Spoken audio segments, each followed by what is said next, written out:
కోసం జనవాణి.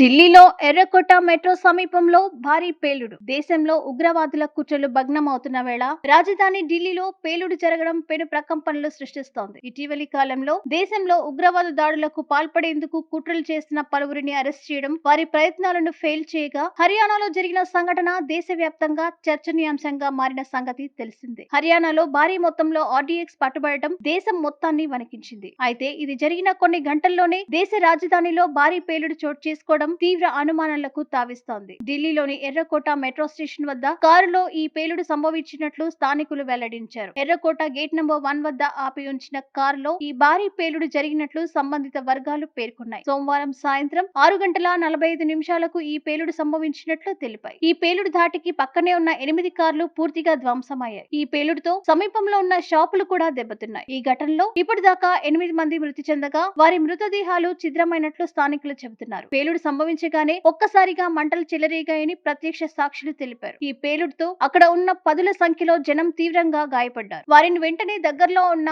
ఎల్ఎన్జేపీ ఆసుపత్రికి తరలించి చికిత్స అందిస్తున్నారు. గాయపడిన వారిలో పలువురి పరిస్థితి విషమంగా ఉన్నట్లు తెలుస్తోంది. దీంతో మృతుల సంఖ్య మరింత పెరిగే అవకాశాలు కనిపిస్తున్నాయి. ఇక గాయపడిన వారిని పేలుడు ప్రాంతం నుంచి బయటకు లాక్కొచ్చినట్లు స్థానికులు వెల్లడించారు. ప్రమాద సమాచారం అందుకున్న ఫైర్, పోలీస్, ఇతర శాఖల సిబ్బంది హుటాహుటిన అక్కడికి చేరుకుని సహాయక చర్యలు ముమ్మరం చేశాయి. మరోవైపు బాంబ్ స్క్వాడ్, డాగ్ స్క్వాడ్ కూడా రంగంలోకి దిగాయి. ఎన్ఐఏ, ఎన్ఎస్జీ బృందాలు కూడా రంగంలోకి దిగి దర్యాప్తు చేపట్టనున్నాయి. 7 ఫైర్ ఇంజన్లు రంగంలోకి దింపి మంటలను అదుపు చేశారు. మరోవైపు పేలుడు సమాచారం తెలుసుకున్న ఢిల్లీ స్పెషల్ సెల్ పోలీసులు ఆ ప్రాంతానికి చేరుకుని పరిస్థితిని అంచనా వేశారు. హర్యానాలోని ఫరీదాబాద్ లో 2,900 కిలోల పేలుడు పదార్థాలను స్వాధీనం చేసుకున్న రోజే ఢిల్లీలో ఈ భారీ పేలుడు సంభవించడం గమనార్హం. దీంతో ఈ 2 సంఘటనలకు ఏదైనా లింక్ ఉందా అనే కోణంలో కేంద్ర దర్యాప్తు సంస్థలు, ఢిల్లీ పోలీసులు అనుమానం వ్యక్తం చేస్తున్నారు. ఈ భారీ పేలుడుతో దేశం మొత్తం ఉలిక్కిపడింది. దీంతో ఢిల్లీ సహా దేశంలోని పలు నగరాల్లో హై అలర్ట్ విధించారు. మరిన్ని లేటెస్ట్ న్యూస్ కోసం మా జనవాణి టీవీని సబ్స్క్రైబ్ చేసుకోండి.